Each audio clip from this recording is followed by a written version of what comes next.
మోకాళ్ల నొప్పులు, gas, gut health వంటి సర్వ రోగాలకు నివారణి అరుణ యోగా ఆముదం.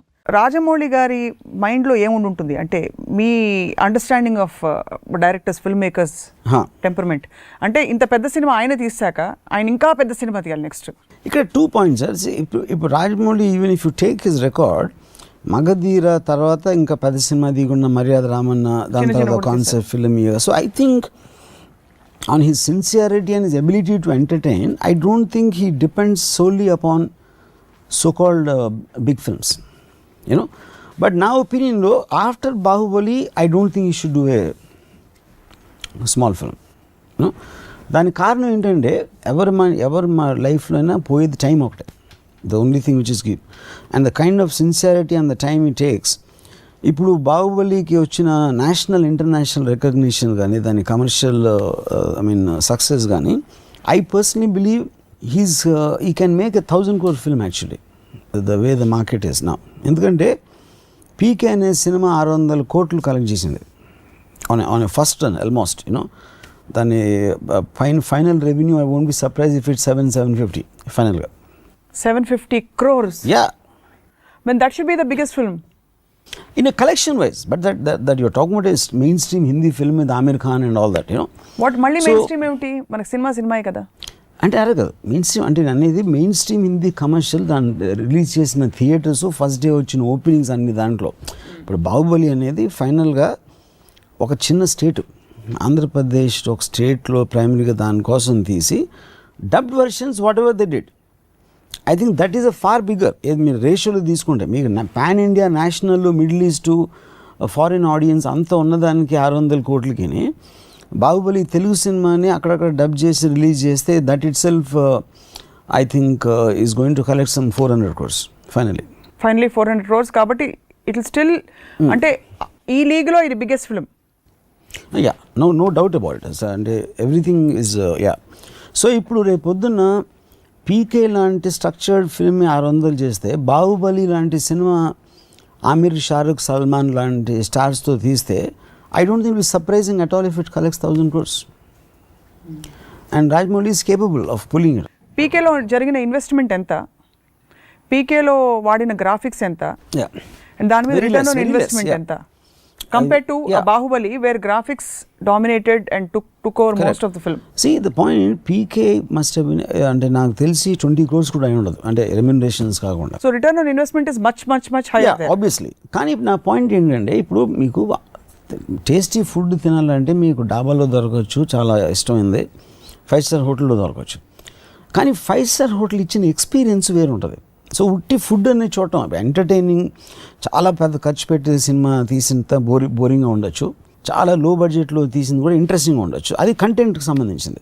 కానీ ఇక్కడ ఓవరాల్ యాంబియన్స్ మీరు క్రియేట్ చేసిన ఒక లార్జర్ దెన్ లైఫ్ ఫీలింగ్ అనేది, ఇప్పుడు ప్రసాద్ ఐమాక్స్ దగ్గర 1-2 కిలోమీటర్ల క్యూ ఉంది అంటే అది it is an anticipation buildup of a film.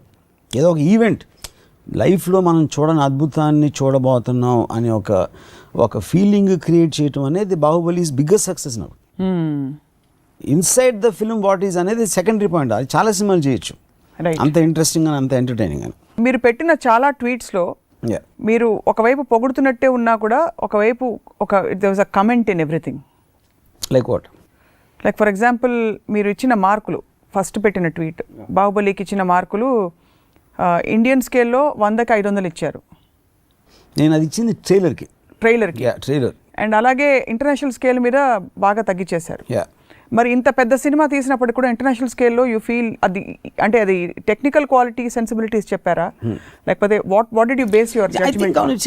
ఇప్పుడు నేను ట్రైలర్ చూసినప్పుడు నాకు కొన్ని షార్ట్స్ నాకు నచ్చలేదు, నేను రాజమౌళి కూడా చెప్పినాను. సో వాట్ ఎవర్ నా సెన్సిబిలిటీ. కానీ అసలు ఇలాంటి ట్రైలర్, ఇలాంటి విజువల్స్ తోటి తెలుగులో తీయచ్చు అనే దానికి అనిమేషన్ కాబట్టి నేను ఆ డిఫరెన్స్ పెట్టినాను. పెద్ద హీరోల సినిమాలు సైతం ఇప్పుడు ఓవర్ షాడో అయిపోయి బాహుబలి ఎఫెక్ట్లో అంటున్నారు. డస్ దట్ మీన్ దట్ ముందు హీరో సెంట్రిక్ సినిమాలు కాకుండా ఇలాంటి ఫిల్మ్ మేకర్ సెంట్రిక్ సినిమాలే దే రూల్ అంటారా? This is a good question. Main point ఇక్కడ ఏమవుతుందంటే, ఇప్పుడు 4-5 పెద్ద స్టార్స్ అనుకోండి, Mahesh, Pawan Kalyan, Prabhas and whoever it is, Charan, ఎప్పుడు మనం మాట్లాడినా మహేష్ సినిమా వస్తుంది, కళ్యాణ్ సినిమా వస్తుంది, ఆ పేరు ఉంటుంది సీమంతుడు, లేకపోతే ఇంకోటి ఏదో గబ్బర్ సింగ్ 2 ఇంకోటి ఏదో. సో స్టార్ని మించి చెప్పడానికి ఏమీ లేదు, చెప్పుకోవడానికి ఏమీ లేదు. బాహుబలికి వచ్చేసరికి the film is bigger than the star. బాహుబలిలో ప్రభాస్ కూడా ఉన్నాడు అని అనిపిస్తుంది, కానీ ప్రభాస్ సినిమా బాహుబలి వస్తుంది అని అంటలేరు. అంటే అసలు actually that's true. So which is what Hollywood has been doing since డికెడ్స్.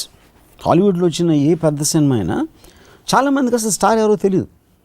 థియేటర్లోకి వెళ్తే కానీ ఒక గుర్తుండారే ఆ సినిమాలోడా ఈ సినిమాలోడా అంటాం, కానీ ఇప్పుడు కానీ all of them are stars. కానీ the film becomes so big by the time it comes for release, it becomes irrelevant who is in it. Of course వాళ్ళ యాక్టింగ్ టాలెంట్, వాళ్ళకున్న కరిష్మా అనేది యాడ్ అవుతుంది అవ్వదని నేను చెప్పట్లేదు. ఇప్పుడు 2012 వచ్చింది, ఎవరు తెలుసు ఎవరున్నారు, లేకపోతే lord of the rings, Avatar. The film it self becomes a brand and not necessary with the director all time. చాలా సినిమాలు మనకి డైరెక్టర్ పేరు కూడా తెలియదు యాక్చువల్గా. It is also it's just it is the aura, the whole film, the grandeur of the film becomes a brand by itself. అది ఇండియాలో first time బాహుబలితో వచ్చింది. అది ఇంతకుముందు ఎప్పుడు రాలేదంట. పీకేలో కూడా there was a star oriented. Of course 100%.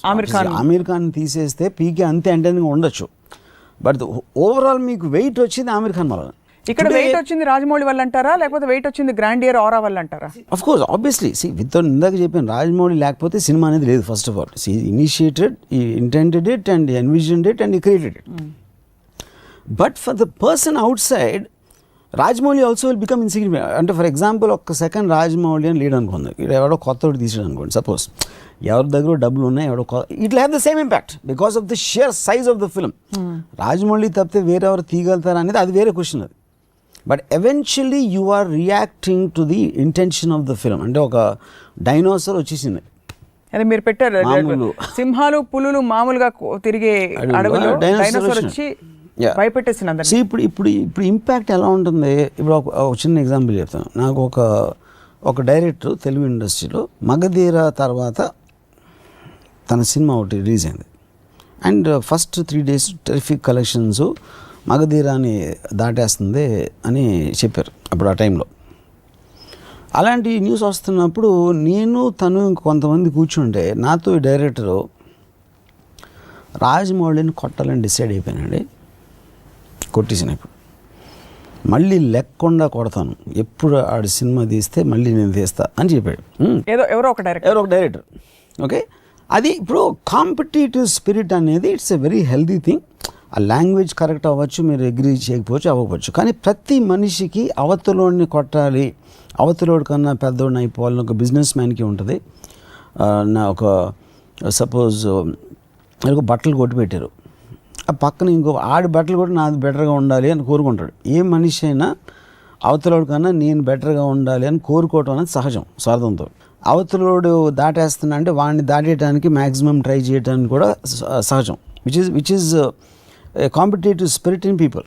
ఇప్పుడు బాహుబలి వచ్చేసరికి ఎక్కడ ప్రాబ్లం ఏమొస్తుంది అంటే, ఇందాక నేను వర్డ్ స్తబ్దత ఉంది ఇండస్ట్రీలో, అందరూ స్టిల్ అయిపోయారు. అంటే ఒక ఏం మాట్లాడడానికి లేదు. అంటే ఆ పూరి జగన్ సినిమాలో ఒక డైలాగ్ ఉంది కదా, మైండ్ బ్లాక్ అయిపోయింది, అది కరెక్ట్ వర్డ్. ఇప్పుడు దీనికి ఎగ్జాంపుల్ ఏం ఇస్తానంటే, నేను అంటే పరుగు పందెం ఉంది. పరుగు పందెంలో మీరు పరిగెడుతున్నారు, అంత కష్టపడి ట్రైనింగ్ చేశారు, అది చేశారు, ఒక 10 మంది పరిగెడతాం అంటే ఒకడు కొంచెం బెటర్గా పరిగెడుతున్నాడు, మీకన్నా 20 అడుగులు 30 అడుగులు 40 అడుగులు దూరంలో ఉన్నాడు. వాడిని అందుకోవడానికి మీరు మ్యాక్సిమం ఫుల్ ఇంకా ఎఫర్ట్ ట్రై చేస్తున్నారు. దట్ ఈజ్ అప్పుడు ఈ పరిగెత్తే వాళ్ళందరూ డైరెక్ట్లు అనుకుందాం. మగధీర అప్పుడు అది సిచ్యువేషన్. అప్పుడు అందరికన్నా ముందు పరిగెట్టే రాజమౌళి ఒక 40 అడుగులు 50 అడుగులు ముందు ఉన్నాడు. మిగతా డైరెక్టర్లు అందరూ ఇంకా ట్రైస్ ఇంకా పెట్టి ఇంకా లాస్ట్ ఎఫర్ట్ పెట్టేద్దామని చూస్తున్నారు. ఇప్పుడు బాహుబలి ఏంటంటే అసలు ముందు వెళ్ళినాడు కనపట్లేదు, అది లేడు, హారిజాన్లో లేడాడు, ఆ ఫినిష్ లైన్ దాటేసి మనకు కంటి చూపు అనకుండా వెళ్ళిపోయాడు. సో అప్పుడు మనం అసలు ఎవడు ఆడిని అధిగమిద్దామనడానికి వాడే కనిపించకపోతే ఎందుకు పరిగెట్టడం దండగానే ఉంచున్నారు. ఇప్పుడు that is the most perfect analogy I can give of the film industry state of mind. Directors అందరూ సో అప్పుడు ఎందుకు అని అక్కడ స్వామి వివేకానంద టైప్లో ఒక రాక్ మీద కూర్చుని ఈ బతుకు ఎంత జాలే, ఈ జీవితానికి ఎంత ఇంకా ముగిద్దాం అనే మూడ్లో ఉన్నారు అందరూ. And for more videos, Please subscribe to iDream. Please subscribe to iDream. Please subscribe iDream. And please subscribe to iDream. For more videos, subscribe to iDream. Please like, share and subscribe to the channel. Congratulations, iDream. subscribe to iDream. Subscribe to iDream. So subscribe to iDream Media. iDream team అందరికి huge congratulations. Please subscribe iDream Media. Please subscribe to iDream. Subscribe iDream. Please subscribe to iDream. iDream అంటే నా కళల channel subscribe చేసుకున్న నోరు తిరుగుతలేదు, మీరైతే గంట గుర్తు కొట్టండి. For more such videos, please subscribe to iDream. Subscribe to iDream. Please subscribe to iDream. Please subscribe iDream Media. Please do subscribe to iDream. Please subscribe to iDream Media. For best entertainment and information, please subscribe iDream. And don't forget to subscribe to iDream.